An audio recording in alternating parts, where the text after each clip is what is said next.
उपमाय न युज्यन्ति सत्तु वरमुक्तया सत्तु वरमुक्तया। तथागत सम्यक संबुद्ध को तिवार अभिवादन। हमारे दिलों के सम्राट बोधिसत्व भारत रत्न डॉक्टर बाबा साहब भीमराव अम्बेडकर की धम्म क्रांति को मैं अपना जीवन समर्पित करता हूँ। यहाँ उपस्थित हमारे गुरुवर्य पूज्य भदंत प्रज्ञा बोधि जी, उनके चरणों में सादर प्रणाम वंदन। और आप सब उपस्थित श्रद्धावान उपासक एवं उपासिकाएं, वर्षावास की पूर्णाहुति समय किस तरह से पसार होता है हमें पता नहीं चलता है। दिन बीतता है, रात बीतती है, साल बीतता है और जीवन यूं ही तमाम हो जाता है, हमें पता भी नहीं चलता है। एक छोटा सा बच्चा धीरे धीरे बढ़ता है, हमें पता नहीं चलता है, युवान बन जाता है, धीरे धीरे उम्र गुजर जाती है, बूढ़ा बन जाता है। वर्षावास का शुरुआत हुई, कितना उल्लास था, उमंग था, हमारे मन में हौसला था। वर्षावास की शुरुआत हुई थी 3-4 महीने पहले मेरा आगमन हुआ था मावसाला के बिहार में। पता नहीं चलता है समय किस तरह से बीत जाता है। हमने समय बीत गया और देखते देखते ही 3 महीने गुजर गए, वर्षावास की समाप्ति हो गई। जैसे ही वर्षा काल समाप्त होता है तो एक उत्सव मनाते हैं हम, और ये कार्यक्रम में बहुत सारा, यहाँ तो इस तरह का कार्यक्रम का आयोजन नहीं होता है, लेकिन जो बुद्धिस्ट कंट्री है, बुद्धिस्ट देश है, उसमें बहुत अच्छा कार्यक्रम का आयोजन किया जाता है। उसमें जो यहाँ हम धम्म ग्रंथ का पठन करते हैं वो यहाँ का भारतीय रीति रिवाज के अनुसार है। दूसरे देश में जब ये वर्षावास संपन्न होता है तो वो कठिन चिवर का दान देते और पवारना करवाते हैं, पवारना उसको कहते हैं। इस तरह से बहुत ही उल्लास उमंग के साथ वर्षावास का समापन होता है। जब भी मेरा तीसरा वर्षावास सारनाथ में हुआ था खत्म, तो क्योंकि मैं श्रीलंका का, हमारे जो गुरुवर्य थे उनके साथ था, तो श्रीलंकन लोग श्रीलंका से आए थे और उन्होंने वर्षावास की समाप्ति की थी।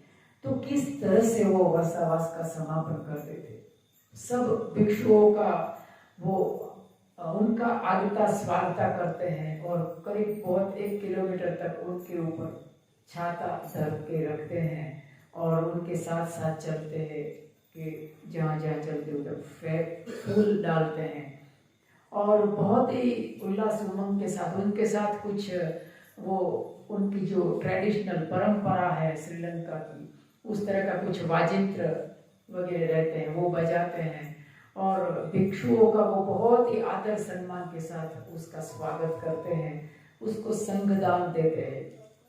संघदान में कठिन चीवर प्रमुख होता है। कठिन चीवर किसको कहते हैं? कठिन चीवर का अर्थ होता है जो पहनना बहुत कठिन होता है, कठिन यानी वो थोड़ा दुष्कर होता है, तो वो बनाने के लिए बहुत मेहनत लगता है। उसे कहते हैं कि जो बाहर ये कपड़े होते हैं, ये चीवर का अर्थ क्या होता है पहले यही समझ लीजिए कि चीवर का अर्थ होता है जो चीथड़ों में से बनता है। छोटे छोटे चिथड़े होते हैं कपड़े, उनमें से जो बनता है उसे चीवर कहते हैं। तो जो कठिन चीवर होता है वो ऐसे ही जो आजू बाजू छोटे छोटे कपड़े के टुकड़े होते हैं उनको सी सी के वो बनाते हैं और फिर उसको मानी बहुत जाड़ा वो मूढ़ा होता है और उसको फिर रंग करते हैं, कलर करते हैं। ये सब चीजें हैं वो जो वर्षावास की समाप्ति होती है उस टाइम में होता है। और वो चीवर है वो माने भिक्षु को दान में दिया जाता है तो उसे कठिन चीवर कहते हैं। कठिन चीवर का दान दिया जाता है। उसके साथ बहुत सारा संग दान भी होता है, अष्ट परिष्कार का दान दिया जाता है। जो जीवन जरूरियात चीज होती है भिक्षुओं की, वो भी दान में दी जाती है। उसको कहते हैं आमिष दान। क्या कहते हैं? आमिष दान कहते हैं। भगवान बुद्ध ने 3 प्रकार के दान गिनाए हैं। एक आमिष दान, दूसरा अभय दान और तीसरा दम्भ दान। ये 3 दान की बात भगवान बुद्ध ने कही है। तो पहला जो दान है आमिष दान, उसमें 10 प्रकार की चीजें गिनाए। उसे एक गाथा में कहा गया, आनम पानम वत्थम यानम माला गंध विलेपनम सैया वसत थक्का पेड़ी पैया इमे दान वत्थोनी 10। अर्थात 10 प्रकार का दान। आनम पानम वत्थम यानम, हमारा जीवन कैसे गुजरता है, सामान्य जीवन की बात कर रहा हूं मैं। सिर्फ भिक्षु का जीवन नहीं, आपका भी जीवन, एक बच्चे का भी जीवन कैसे गुजरता है, उसे क्या जरूरत होती है। रोटी कपड़ा मकान, उसको खाने के लिए भोजन चाहिए, पहनने के लिए कपड़ा चाहिए, रहने के लिए 4 दीवारें चाहिए, छत चाहिए।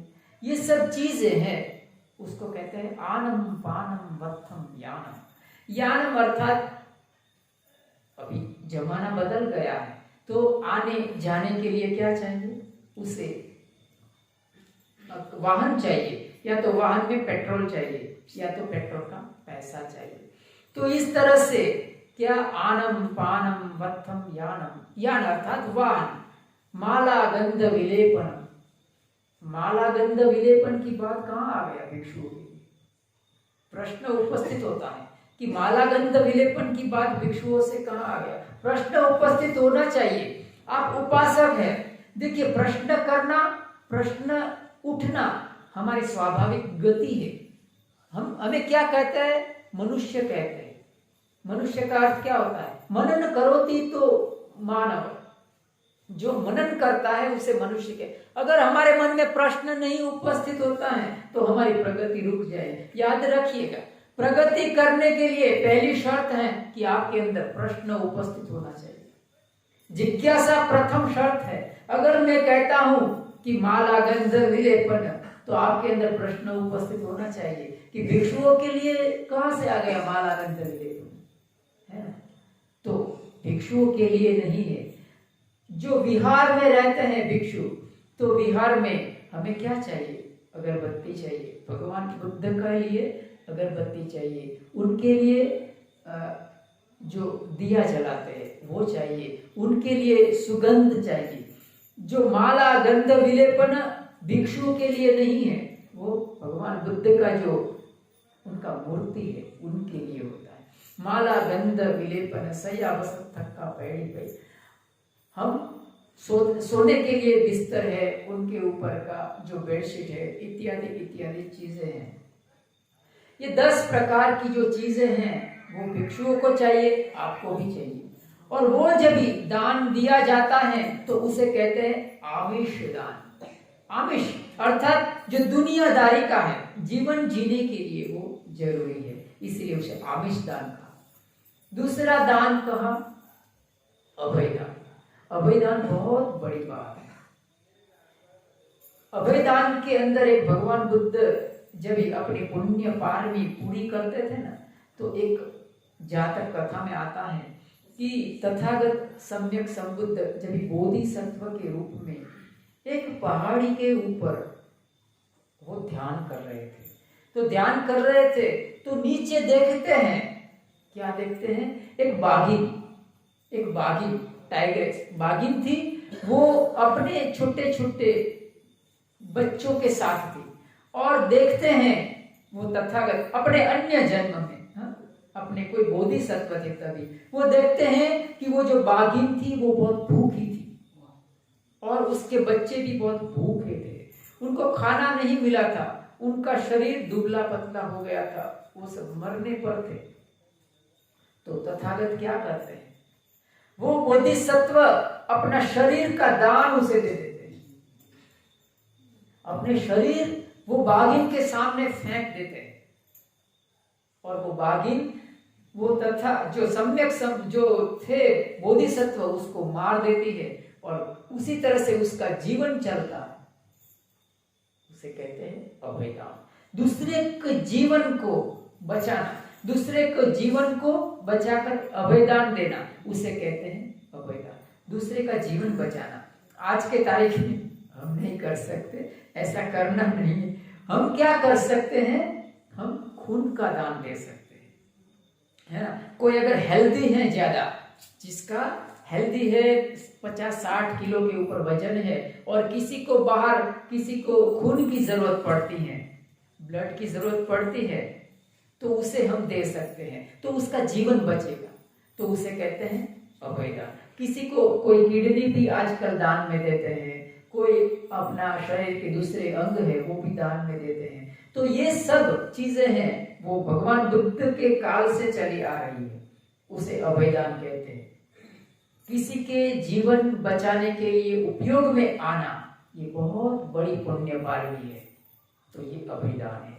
तीसरा दान है धम्मदान।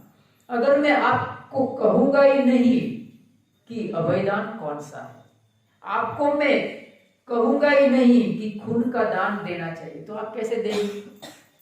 आपको पता ही नहीं चलेगा कि खून का दान अभयदान है और वो देने से हमारा पुण्य पारमी बढ़ता है। तो आपको पता नहीं चलेगा तो आप दान दे ही नहीं सकते। इसीलिए भगवान बुद्ध ने क्या कहा? सब दानम धम्म दानम जिनाति। सब दान में श्रेष्ठ दान कौन सा है? धम्म दान है। क्यों? क्योंकि अगर धम्म का पता ही नहीं चाहिए आपको, तो कैसे आप दान दे सकते हैं? कैसे धम्म का काम कर सकते हैं? वो कहने वाला चाहिए, और कहने वाला धम्म का प्रतिनिधि होता है, जैसे कि हम आपके सामने हैं। इसी तरह से जो ये 3 प्रकार का दान है वो भगवान बुद्ध ने गिनाया है। तो ये हम हर एक दान है हमारी पुण्य पारमी बढ़ाता है, और पुण्य पारमी हम बढ़ाएंगे तो हमें उसका लाभ मिलता है, बहुत लाभ मिलता है। तो ये जो शुरुआत में जो मैंने दान के बारे में बताया, और थोड़ी बात मैं करूंगा अभी दूसरे विषय पर। हम हमेशा से सुनते आते हैं बुद्ध वंदना में क्या बोलते हैं? इति पिसो भगवा अरहं सम्मा संबुद्धो पृच्छाचरण संपन्नो सुगतो लोकविदु अनुत्तरो पुरुष धम्म सारथी श्रद्धा देव मनुष्यान बुद्धो भगवान। हम छोटे छोटे धम्म के पिद्दे हैं, हम छोटे छोटे धम्म के सितारे हैं, हम टिमटिमाते हैं अपने बल पर, अपनी शक्ति के अनुसार। तो अगर हम धम्म का प्रतिपादन करना है, हमें धम्म के मार्ग पर आगे बढ़ना है, तो पहले हमें धम्म का महत्व समझना चाहिए। अगर हमें पता ही नहीं है कि धम्म क्या है, तो हम कैसे धम्म को समझ सकेंगे? हम कैसे कुछ कर सकते हैं जब हम अज्ञानी ही हैं? तो पहले ज्ञानी बनने की जरूरत है। तो हम इति पिसो भगवा अरहं बोल तो लेते हैं, लेकिन उसका अर्थ क्या है उसके ऊपर आज हम बात करेंगे। तो जो भगवान बुद्ध थे उसके बारे में हम क्या जानते हैं, उसके बारे में हम क्या समझते हैं? जो भगवान बुद्ध थे वो कैसे थे? उनके 9 गुण बताए हैं। इति पिसो भगवान, वो भगवान थे। आप भगवान शब्द हम सुनते हैं तो हमको बहुत सारे हमारे अंदर बहुत सारे प्रश्न उपस्थित होते हैं। तो भगवान तो हिंदू धर्म के हैं, भगवान तो उससे कहते हैं। नहीं, ऐसा नहीं है। भगवान शब्द हजारों बार, लाखों बार त्रिपिटक में आता है। भगवान शब्द कहां से आया है? हमारे बुद्ध धम्म में से आया है। कैसे? सुना है आपने?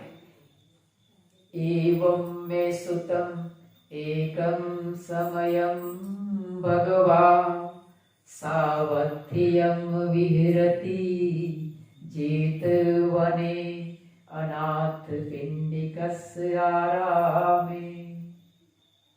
एवं में सुतम एकम समयम भगवान। भगवान का अर्थ क्या होता है? भगवान। भगवान कहा गया हमेशा बुद्ध को।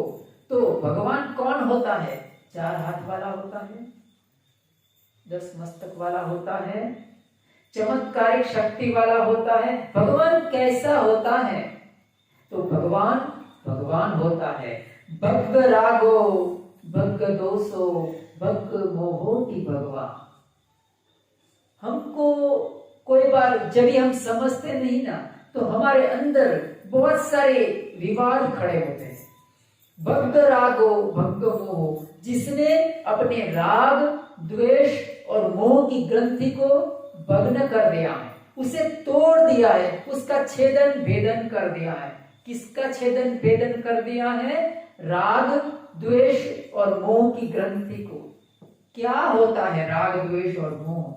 राग कहते हैं मुझे चाहिए, मुझे कुछ चाहिए, मुझे ऐसी चाहिए, मुझे गाड़ी चाहिए, मेरा बच्चा बड़ा होकर डॉक्टर ही बने, मेरा बच्चा बड़ा होकर IAS बने, मुझे ये चाहिए, मुझे वो चाहिए, इसके बगैर मुझे चलेगा नहीं, मुझे गर्म पानी के बगैर चलेगा नहीं, मुझे गद्दी के बगैर चले। ये जो चलेगा नहीं है, जो मुझे चाहिए, उसे भगवान बुद्ध ने कहा तृष्णा। क्या कहा? तृष्णा। तृष्णा जो है, चाहिए जो है, उसे कहा राग, दूसरे शब्दों में। तो भगवान बुद्ध ने इस राग को खत्म कर दिया था। भगवान बुद्ध ने क्या छोड़ दिया था?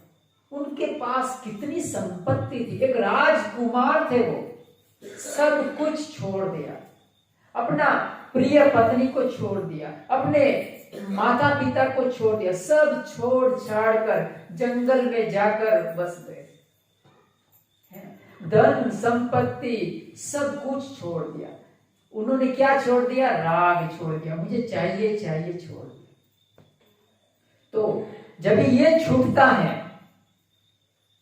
तो दूसरी बात भी छूट जाती है, द्वेष भी छूट जाता है।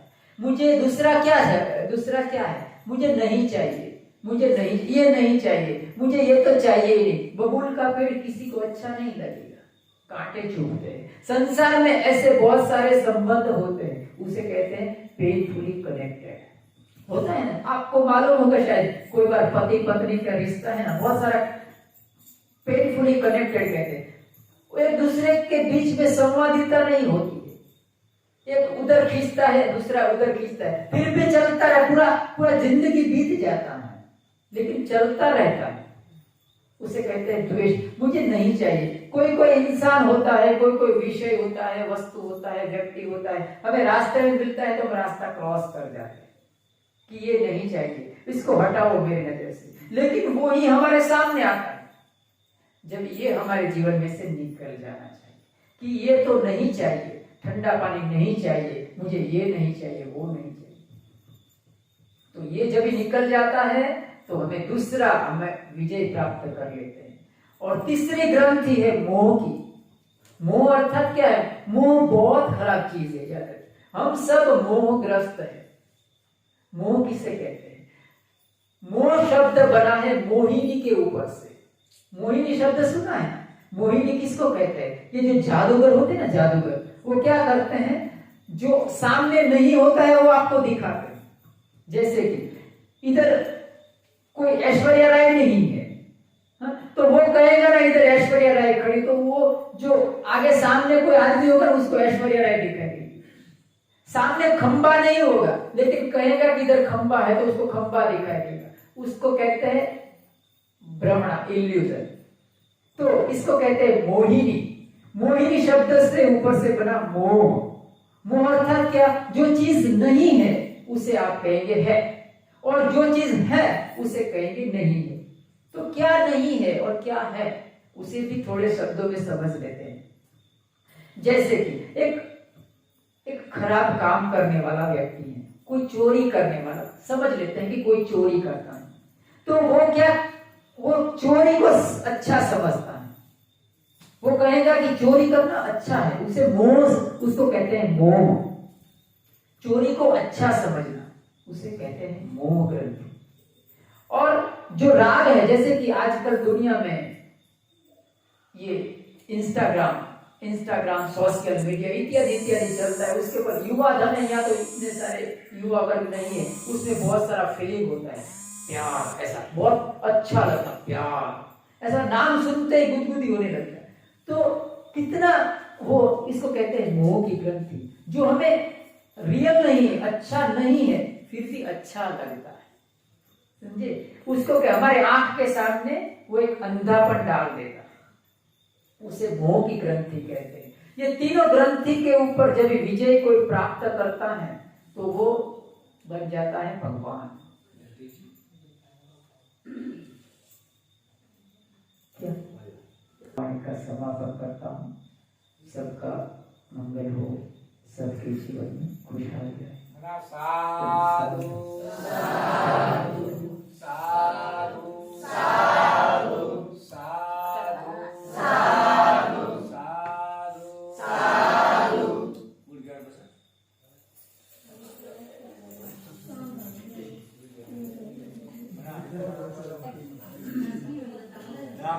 नमामि